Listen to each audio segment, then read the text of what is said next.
Assalamualaikum sedulur Pak Kris dan Tosanaji. Jumpa lagi dengan RI King Sparks Nusantara Channel. Seperti biasa, satu lagi koleksi saya yang akan saya presentasikan kali ini. Sebuah pusaka yang cukup legendaris dalam dunia perkerisan atau dunia Tosanaji di Nusantara, khususnya di Indonesia. Sebuah keris yang menjadi legenda atau bahkan mitos bagi orang Jawa khususnya, ya.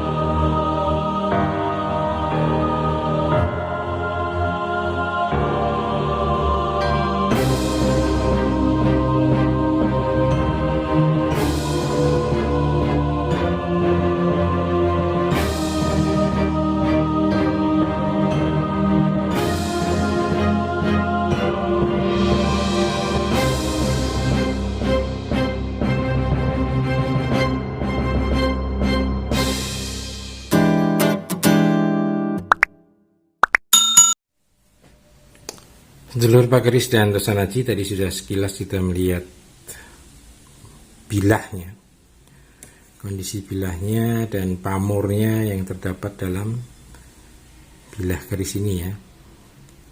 Nah, kita akan membahas secara singkat saja apa yang ada dalam ricikan dapur keris ini. Yang pertama kita lihat bilahnya, look, ya. Berapa looknya kita hitung: 1, 2, 3, 4, 5, 6, 7, 8, 9, 10, 11, 12, 13. Look 13.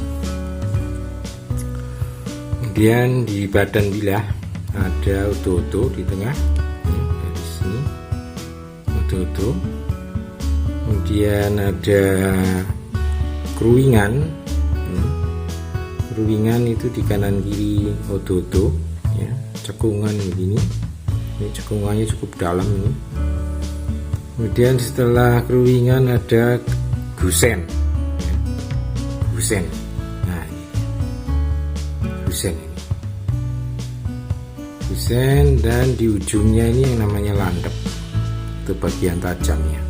Ini tajam sekali ini, gak ngeri-ngeri juga saya ini. Kemudian di bagian sorsoran, ya, bagian sorsoran itu bagian bawah sini, ya, itu namanya sorsoran. Ada terdapat, kita lihat satu-satu. Ini lekukan ini disebut tikel alis, ya. Kemudian ini yang disebut dengan sekar kacang atau kembang kacang. Sekar itu bahasa halusnya dari kembang, jadi sama aja artinya, sekar kacang atau kembang kacang. Kemudian ornamen di atas kembang kacang ini ada jenggot. Kita lihat bagian gandiknya. Di bagian gandik ini ada jalen namanya. Kemudian ada lambe gajahnya. Lambe gajahnya 1. Ini harus disebutkan juga karena ada juga yang lambe gajahnya 2, ya. Kemudian ada pejetan, ya. Bagian lekukan ini namanya pejetan. Dan ini sogokan. Sogokannya ada 2 atau rangkap, ya. Ini sogokan 1 di depan dan sogokan kedua di belakang, ya. Ini ada bawang jebungkulnya. Kita lihat bagian belakang. Jadi kalau menyebutkan keris itu, ya, kita harus dalam posisi begini, kita akan bisa menyebutkan mana bagian belakang dan mana bagian depan. Ini depannya begini dan ini belakangnya, ya. Dan setelah sogokan kita lihat di sisinya, ini ada serawean, ini juga bagian cekung ya. Jadi ya, jangan keliru antara serawean dengan keruwingan. Bedanya di mana? Kalau serawean biasanya hanya sampai ke sini, sekitar luk kedua ya, atau sejajar dengan sogokan, biasanya begitu. Tapi berhenti di badan, ke atasnya nggak ada lagi lekukannya. Nah itu bagian serawean. Nah ini kalau ada lagi ke atas ya macam ini disebut keruwingan. Oke, kita lihat di bagian belakang. Belakangnya ini gonjo ya, ini bawah ini bagian gonjo ini ya. Gonjo ini di bagian belakang ada namanya gerenengan. Ornamen gerenengan itu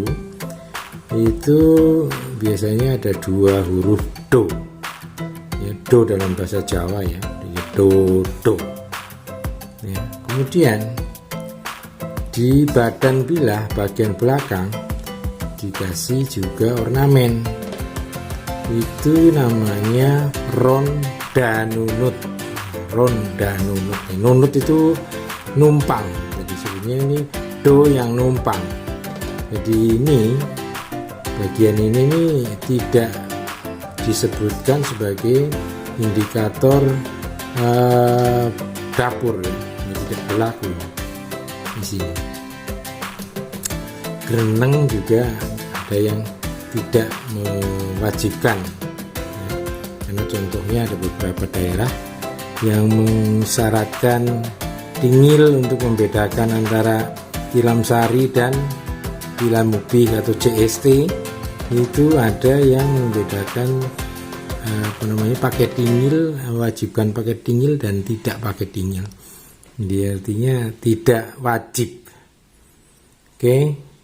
Kemudian setelah kita melihat semua detail ricikanya ya, kita ulang lagi. Looknya 13, ada tikel alis, ada sekar kacang, jalen, lambe gajah, pijetan, double sogokan double atau rangkap, kemudian ada gereneng di sini ya. Nah, kita bisa menarik kesimpulan bahwa keris ini berdapur sangkelat ya. Dapurnya dapur sangkelat.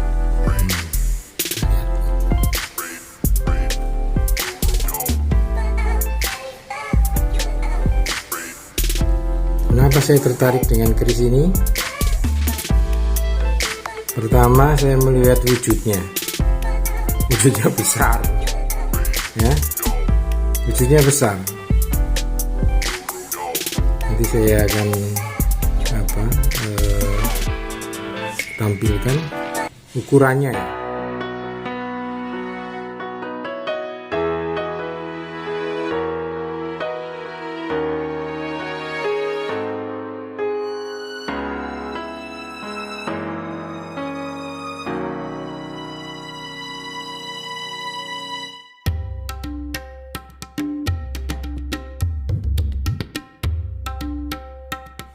Ini bukan keris normal. Karena keris normal biasanya antara 35 sampai 36, 37 ya, itu keris-keris normal. Ini sampai 42, maka masuk dalam golongan corok. Keris corok. Keris yang panjangnya antara 39 sampai lebih. Itu lebih ke keris corok. Dan kita lihat pamornya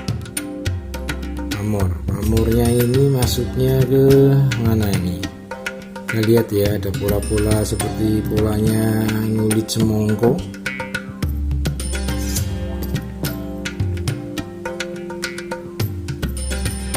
Kemudian ada bulatan-bulatan seperti pos wutah.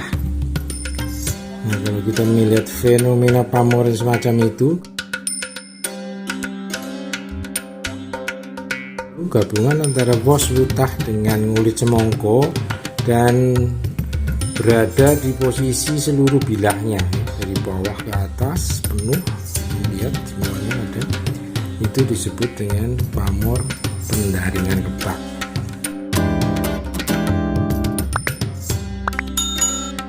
Bagian bawah gonjo, ada yang aneh nggak gonjonya?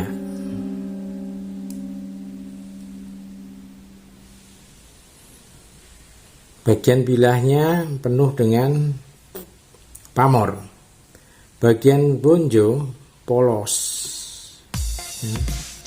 Ini yang disebut dengan gonjo wulung, gonjo yang tanpa pamor, itu gonjo wulung. Oh ya, kemarin ada pertanyaan beberapa kali kawan, ada yang nanya keris, selalu ditanya, ini gonjonya susulan ya mas om, gitu kan. Nah saya coba sedikit ulas ya. Ada 3 macam gonjo berdasar penempatannya, penempatannya atau apa ya istilahnya, pembuatannya lah ya, dasar dari pembuatannya. Yang pertama itu gonjo yang tidak terpisah, jadi bersatu dengan bilahnya. Bersatu dengan bilahnya, maka dia yang diberi tanda garis. Kalau yang belum melihat tayangan saya tentang gonjo iras, coba lihat di tayangan saya pada episode keris dapurnya Jalak Nguwuh ya, coba dicari itu, nanti saya cantumkan di sini, Jalak Nguwuh. Nah itu ngiras itu ya, jadi bersatu antara bilah dengan gonjo. Kemudian yang ada gonjo yang bisa dilepas ya, terpisah antara bilah dengan gonjonya, itu terpisah, jadi dia suatu ketika bisa dilepas ya. Biasanya menempel, tapi karena usia biasanya dia bisa lepas. Nah gonjo yang ditempatkan atau ditempelkan pada bilahnya semacam ini ya, ini nih, lihat ya, ada ruang-ruang di ini namanya gonjo susulan. Bahan bilahnya gonjo ini sama dengan ini, dengan bilah ya, satu bahan, tapi dia dipotong pada saat proses pembuatan keris ini, dipotonglah sebagian untuk nanti ditempelkan sebagai gonjo ya. Dan yang ketiga itu gonjo sulihan atau gantian ya. Kalau gonjo sulihan itu biasanya karena gonjonya diganti, pengertiannya gonjo yang diganti, jadi bukan aslinya. Kalau ini kan masih aslinya ini kan, nah, ini aslinya cuma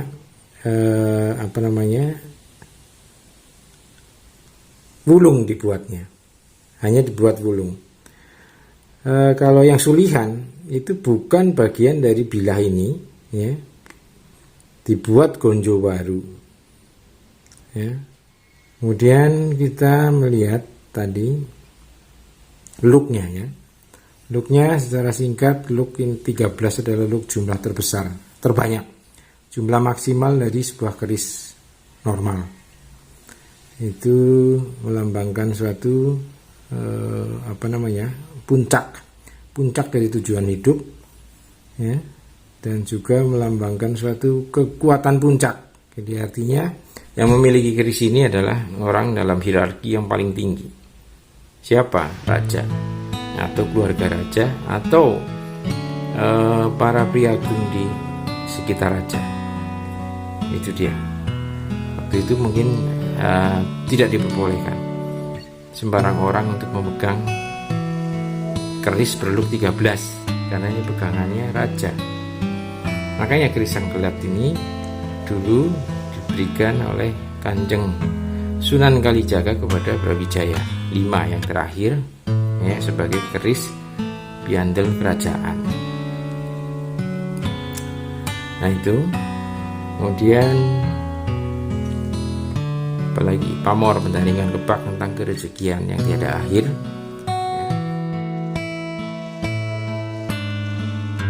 Jadi mitos dalam masyarakat Jawa ya, ada 3 kekuatan besar yang melindungi tanah Jawa, yang dilambangkan dengan keris pusaka, yaitu dilambangkan sebagai 3 ekor naga. Naga pertama adalah naga yang berjubah emas, berwarna kuning, berjubah emas ya, berupa keris Luk 13 juga, dengan dapur Nogososro ya. Nogososro itu ada di sekitar Demak, awal-awal Demak ya. Pembuatannya itu awal Demak sampai akhirnya terjadi pergolakan politik dan pindah ke Pajang. Nah itu di awal-awal Demak itulah muncul keris Nogososro. Kemudian yang Nogo kedua adalah Nogo yang berjubah gemerlap penuh dengan taburan intan berlian Rojo Brono ya. Luk 11 itu adalah dapur Sabuk Intan. Yang ketiga adalah seekor naga yang berwarna hitam kelam.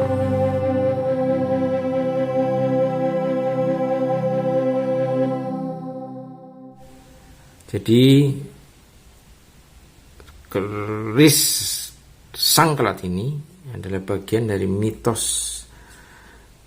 tanah Jawa tentang kekuatan yang melindungi tanah Jawa. Ialah yang melambangkan sebagai naga yang berwarna hitam kelam. Kenapa berwarna hitam kelam?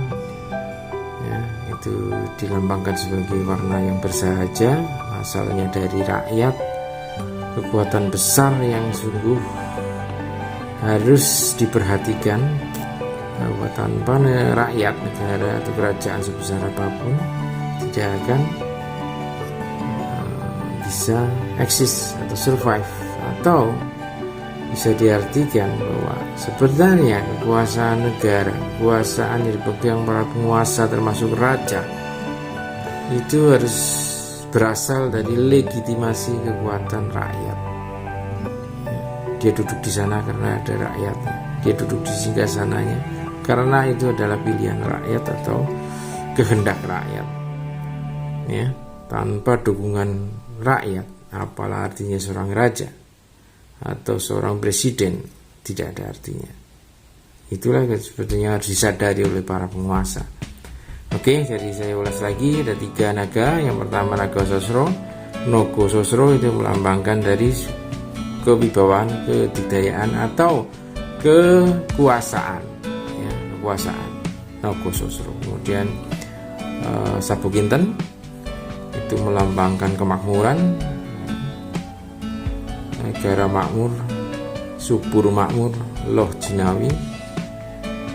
Kemudian yang ketiga adalah naga hitam kelam yang melambangkan dari dukungan rakyat, kekuatan rakyat yang harus disadari oleh para penguasa, harus diperhatikan oleh para penguasa, dari mana asal kekuatan dia sebetulnya, rakyat. Nah demikian. Oh ya, satu lagi, melihat dari pasikutan, jenis pamor dan warna pada logamnya, ada beberapa yang menyangka atau mengestimasikan ini dari Tangguh Sultan Agung. Ada lagi yang mengestimasikan sebagai Tangguh Amangkurat. Sebenarnya soal Tangguh ini memang menjadi suatu selalu menjadi sumber dari sebuah diskusi, argumentasi, perdebatan, karena tidak ada patokannya, acuannya itu dari mana ya. Pandangan seseorang itu terlalu berbeda, menanggapi satu hal, satu target itu juga berbeda-beda. Nah sama juga dengan Tangguh ini. Tangguh ini tidak bisa dilihat pasti karena tidak ada patokannya. Antara Tangguh Mataram Amangkurat atau Mataram Sultan Agung. Sebenarnya dua periode itu sangat berdekatan karena itu keberlangsungan antara masa Sultan Agung kemudian seterusnya adalah Mangkurat ya. Makanya tidak aneh kalau mirip lalu dua-duanya dipakai sebagai acuan atau perkiraan tangguh ya saya tidak setuju-setuju aja lah, tidak masalah gitu. Jadi memang masanya berdekatan, makanya mungkin bahannya masih sama, pembuat atau empunya masih sama, dan gaya pembuatan, cara pembuatannya pun pasti akan bisa berdekatan. Jadi oke, monggo siapa yang mau memberikan komentar tentang tangguh silakan aja. Nah demikian sedulur Pak Kristianto Sanaji sudah lengkap saya kira menuju dari segala sisi aspeknya ya. Terima kasih atas waktunya ya. Saya harapkan komentar-komentar yang positif ya, artinya komentar yang cerdas. Setelah melihat secara lengkap baru berkomentar. Jangan mengomentari orang tidak nonton tapi berkomentar terus dikomentari lagi, itu parah, sangat parah. Dan saya tidak akan menanggapi pertanyaan-pertanyaan konyol seperti itu. Mohon maaf, itu tidak mendidik ya. Lebih baik saya berkonsentrasi pada pertanyaan-pertanyaan yang bisa memberikan manfaat. Dan berbudayalah dengan logika, berkeris dengan logis. Semoga kita semua selalu dalam lindungan Allah Subhanahu wa taala. Selalu sehat dan wassalamualaikum warahmatullahi wabarakatuh.